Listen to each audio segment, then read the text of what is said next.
Evangelho segundo escreveu Mateus, capítulo 5, o Sermão da Montanha, mais uma mensagem da série das pregações do Evangelho que a gente ouve muito pouco, ou praticamente não ouve. E Deus vai falar conosco. Quantos precisam ouvir a voz de Deus? Diga amém. O Sermão da Montanha, esse sermão aqui, ele é, acredito que a principal, ou uma das principais das pregações que Jesus fez. Os que já encontraram, digo amém. Então vamos lá, versículo 1 a seguir, diz assim: Jesus, vendo a multidão, subiu a um monte, e assentando-se, aproximaram-se dele os seus discípulos, e abrindo a boca os ensinava, dizendo: Bem-aventurados os pobres de espírito, porque deles é o reino dos céus. Bem-aventurados que choram, porque eles serão consolados. Bem-aventurados os mansos, porque eles herdarão a terra. Bem-aventurados que têm fome e sede de justiça, porque eles serão fartos. Bem-aventurados misericordiosos, porque eles alcançarão misericórdia. Bem-aventurados limpos de coração, que eles verão a Deus. Bem-aventurados os pacificadores, porque eles serão chamados filhos de Deus. Bem-aventurados que sofrem perseguição por causa da justiça, porque deles é o reino dos céus. Bem-aventurados sois vós, quando vos injuriarem, e perseguirem, e mentindo, disserem todo mal contra vós, por minha causa. Exultai e alegrai-vos, porque grande é o vosso galardão nos céus. Porque assim perseguiram os profetas que foram antes de vós. Amém. Vamos fechar os olhos e orar. Senhor, nessa noite eu te peço, depois que essa palavra foi lida, a minha oração é que o Senhor possa ir de encontro aos nossos corações nessa noite. Nós estamos aqui sedentos para ouvir tua voz. Venha nos abençoar e ministrar o teu querer para as nossas vidas, em nome de Jesus. Amém e amém. Vamos aplaudir Jesus nessa noite. Glória a Deus. Esse sermão, todas as vezes que eu falo dele, eu sempre dou ênfase a essa grande importância, como ele é fundamental para a nossa fé, como ele é importante para a nossa construção cristã.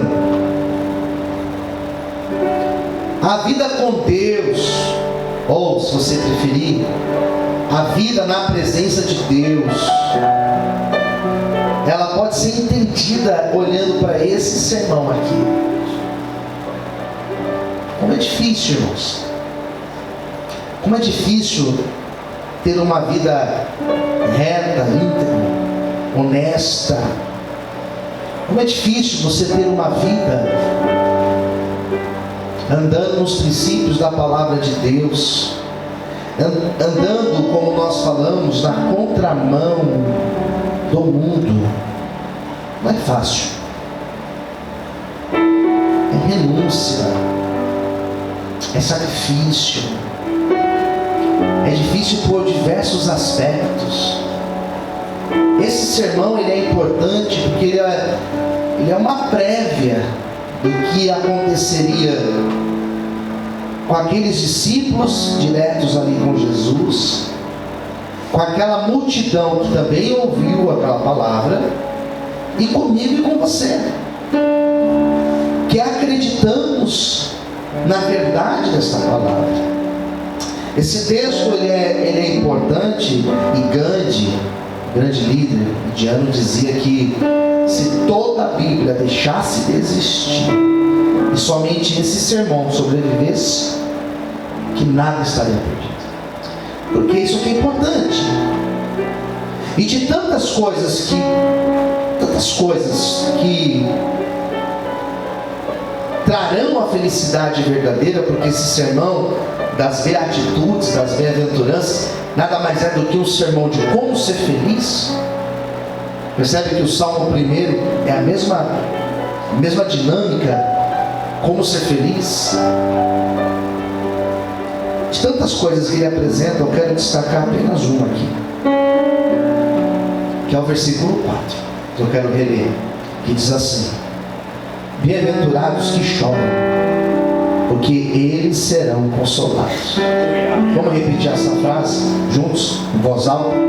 Vamos lá, diga assim: bem-aventurados. Ah, você consegue melhor, vamos lá, diga assim: bem-aventurados os que choram, porque eles serão consolados. Exatamente. E esse texto, esse versículo que eu quero dar luz para ele hoje, ele está totalmente na contramão, totalmente na contramão do que nós temos ouvido hoje em dia.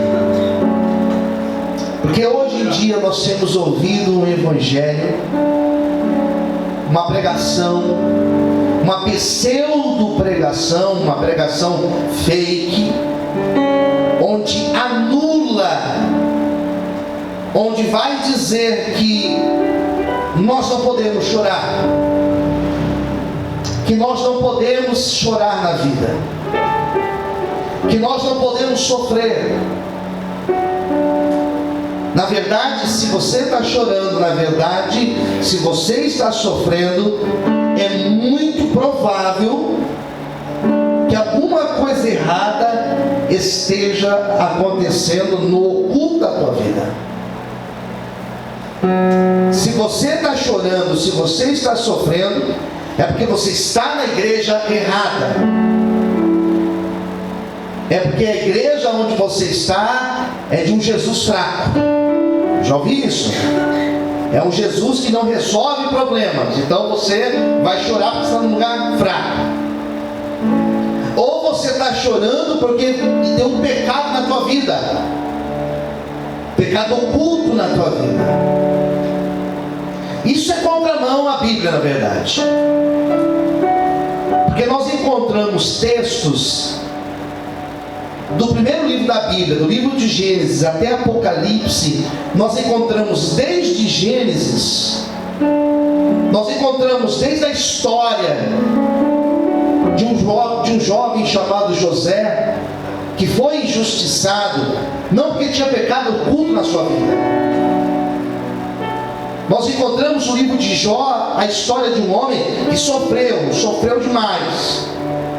E não é porque tinha um pecado oculto na sua vida. E os seus amigos, Elifaz, Bildade e Zofar, eles acusavam Jó exatamente disso. Jó, se você está passando por isso, olha, deve ter alguma coisa aí escondida na tua vida e ninguém sabe. Conta para nós aí, Jó, o que você aprontou? E não tinha isso. Era um momento onde Jó estava sofrendo.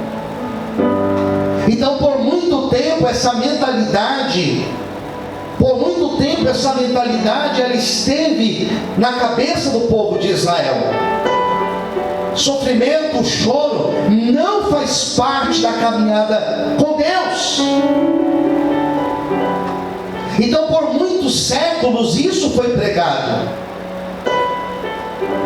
Até que Deus pega esse povo, e Deus pega esse povo e leva esse povo lá para a Babilônia, e eles ficam na Babilônia 70 anos chorando, 70 anos sofrendo, 70 anos sendo amassados por Deus, 70 anos dentro de um processo. E lá eles começaram a entender, porque lá eles começaram a buscar a Deus, lá eles começaram a permanecer fiéis a Deus, como Daniel, como Sadraque, Mesaque e Abednego. Eles não foram os os únicos. Muitos permaneceram fiéis a Deus na Babilônia, muitos permaneceram buscando a Deus, mas ainda assim eles estavam chorando longe da pátria.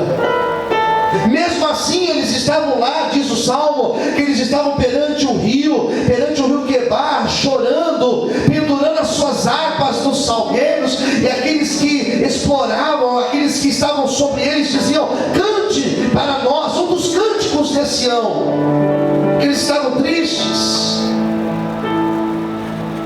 mas eles só estavam lá, queridos, porque existia um processo de Deus acontecendo na vida deles, existia um moldar de Deus acontecendo na vida deles, existia um quebrantamento de Deus sendo feito no interior de cada um daqueles homens e daquelas mulheres, daqueles jovens que estavam chorando lá na Babilônia. É exatamente isso que eu acredito. Enquanto nós estamos chorando em processos difíceis na nossa vida, Deus também está trabalhando no nosso interior e nos moldando e nos fazendo pessoas mais sensíveis à sua voz e à sua presença. Aleluia! Quantos podem adorar o Senhor por isso?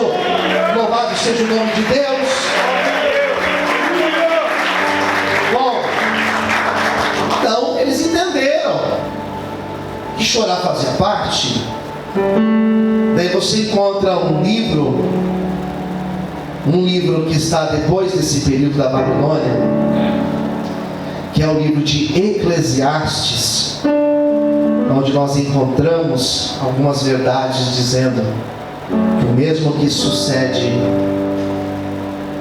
ao justo acontece aos ímpios. E você encontra lá dizendo que existe, no capítulo 3, um tempo determinado para todas as coisas, inclusive um tempo de chorar, e depois vem um tempo de rir, mas primeiro é o tempo de chorar, depois é o tempo de rir.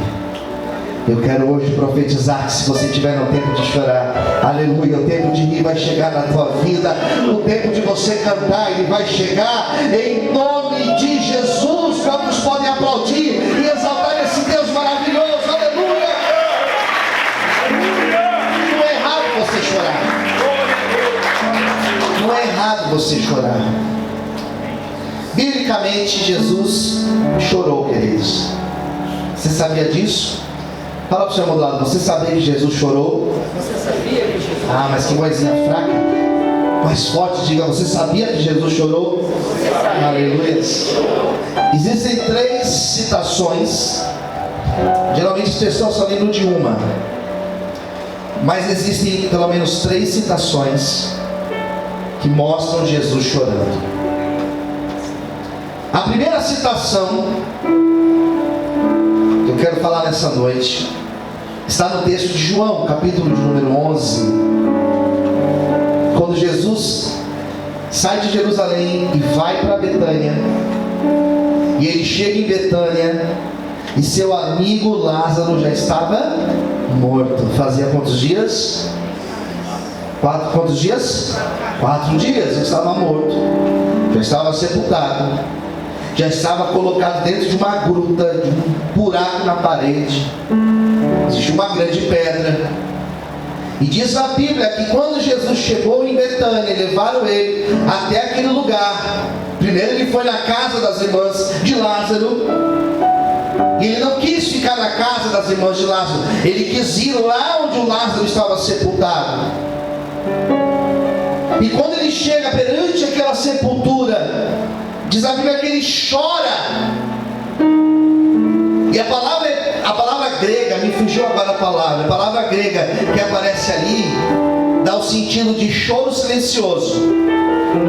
Jesus não fez escândalo, não foi aquele choro desesperado, não foi aquele choro alto, é aquele choro que a pessoa abaixa a cabeça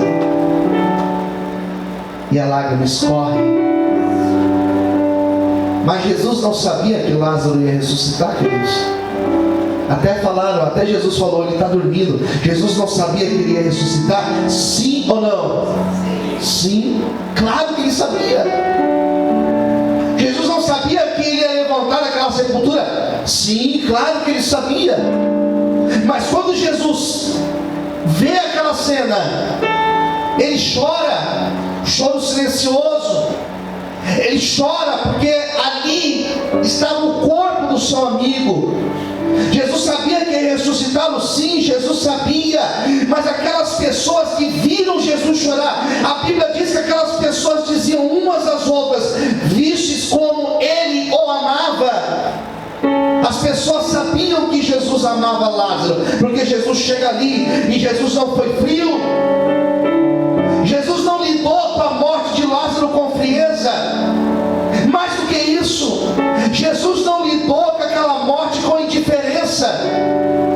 Nós estamos vivendo numa época onde as pessoas elas têm se tornado cada vez mais indiferentes. Nós estamos vivendo numa época em que as pessoas estão lá no chão baleadas, as pessoas estão lá atropeladas, cortadas no meio, e as pessoas vão lá, pegam o celular e começam a filmar. A pessoa está lá morta, a pessoa está lá filmando. As pessoas hoje em dia, elas estão cada vez mais indiferentes. As pessoas estão indiferentes à minha dor, à tua dor. Elas estão indiferentes ao meu sofrimento, ao teu sofrimento. Mas Jesus não. Jesus não está indiferente. Aleluia. Ele sabe o que eu passo. Ele sabe o que você passa. Ele sabe o que eu preciso. Ele sabe aquilo que você precisa. Aleluia. Ele chorou. E por que ele chorou? Porque Jesus, ele não é indiferente. Ele sabe aquilo que nós precisamos. Aleluia. Glória a Deus. Aleluia.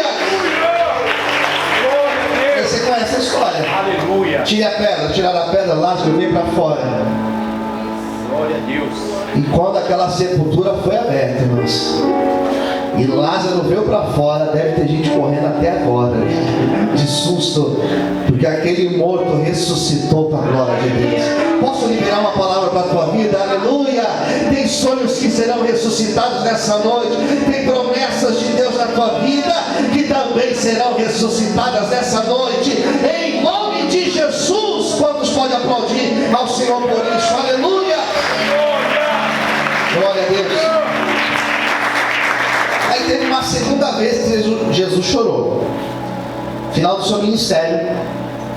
Jesus estava num monte muito alto, diz na Bíblia, e ele viu a cidade de Jerusalém lá do alto. Uma cidade bonita. A cidade da época de Jesus era muito bonita.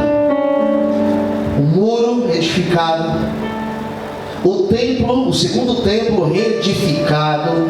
Templo de Ageu, tá? Que eu li para vocês.